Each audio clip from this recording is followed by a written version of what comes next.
Suppose f of x comma y is a real valued function such that f of 3x plus 2y comma 2x minus 5y is turning out to be equals to 19x.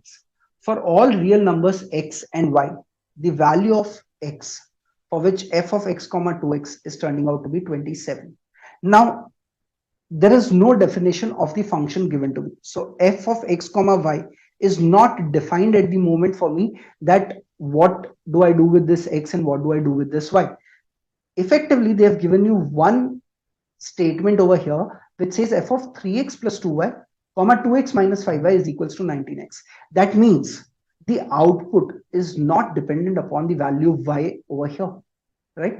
So if I look at 3x plus 2y and I try to multiply it with something and then add it to the value 2x minus 5y, and I try to remove the value of y, is only thing that I can think about at the moment.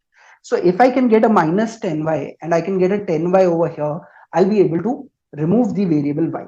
So if you multiply it by 5, you will get a 10y, and if you will multiply this by 2, you will get a 10y minus 10y. So that will get cancelled out. So what are we getting? 15x plus 10y plus of 4x minus of 10y. So 10y gets cancelled out. What are we getting? We are getting a 19x. That means what? Your first term in this should be multiplied by 5. Your second term in this must be multiplied by 2. And the resultant values must be added. Now you are getting f of x comma 2x to be equals to 27.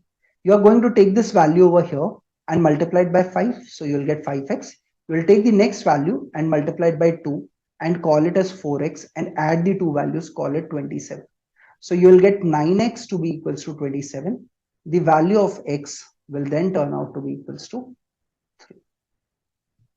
So the answer for this particular question, where they are asking you the value of x in the question, the value of x should be 3.